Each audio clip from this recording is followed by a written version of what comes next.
Hey everybody, Ed Schranko here. Today's tip from Technician is getting your Espar ready for the winter time. You know, throughout the summer we asked you that you run your Espar heater a couple times to keep the old fuel burned out of it. It's kind of more or less just like your lawnmower. If you let the fuel set in it all winter, it's going to gum up. The Espar heater is basically the same thing. I know it's hot during the summer, but we ask that you open the doors, you know, put it on 90 as high as it'll go, fire it up and keep that old fuel burned out of it. That way when wintertime comes and you're getting ready to use it, that you don't have any problems with it.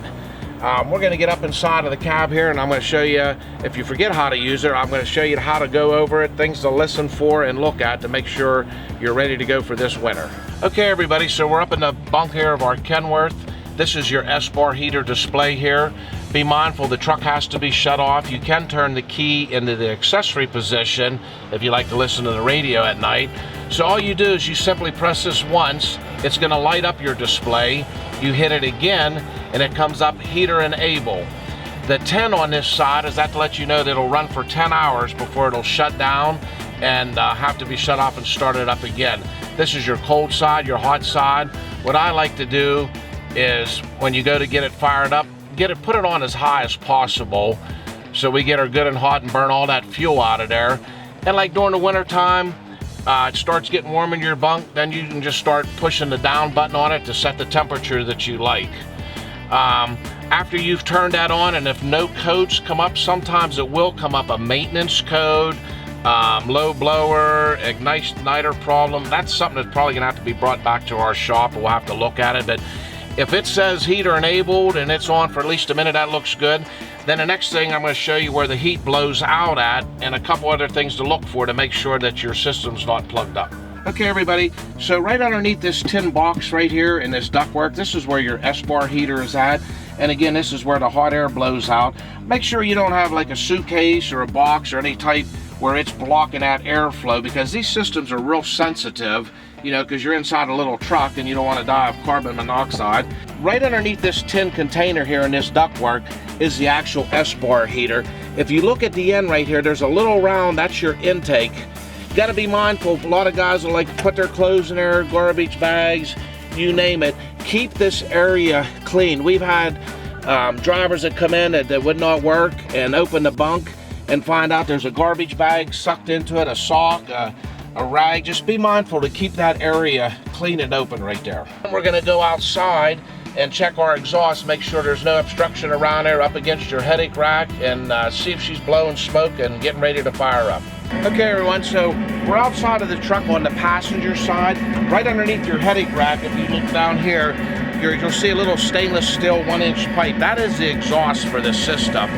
Usually what happens if you haven't burned your unit off and on throughout the summer, it's going to blow a lot of smoke out of there. Don't be alarmed, nothing's on fire. It's just blowing out the old varnished fuel that was in there. And it might take 2 or 3 times what we just did up in the bunk by hitting the button enable, hitting it again, and to get it to reset itself. Just be mindful that this is not obstructed. Sometimes they get bent, they'll be up against here. If it's blowing the hot air back against the pipe, it'll set off a fault that that it's burning too hot and it'll shut the system down. Okay everybody, so here's a fine example of obstructing your exhaust pipe, your 2 TV cable wires. That pipe probably gets around 1200 degrees. I guarantee it'll melt those, catch on fire. It's going to block it and probably shut the heater down. So just be mindful, you know, that these are zip tied up out of the way and there's nothing in the blocking the flow of the exhaust coming out. Okay everybody, so this is what I'm talking about right now. Don't get excited if you happen to see the smoke coming out of that pipe. That means that somebody hasn't burned this off throughout the summer and the diesel fuel is varnished in there. So right now it's going to try to blow it all out of there. If the system shuts off, that means it gummed up. And it might take 2 or 3 times to get all that smoke to burn out if it shuts off on its own. Okay everybody, so you see when we was outside how bad this system was smoking. That means that the diesel fuel is varnished up in it. It hasn't been used all summer. As you can see, it wrote a maintenance air read. We're just going to simply leave it stopped for about 2 or 3 minutes.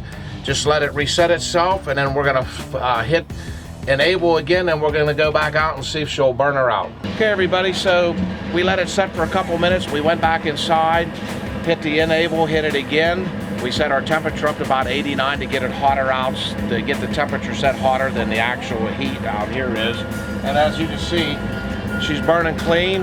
It burned all the old fuel out, and we got pretty lucky on this. And like I said, don't get alarmed when you see that smoke coming on. Sometimes it takes 3 or 4 times to let it reset to get all the old varnished fuel out of it.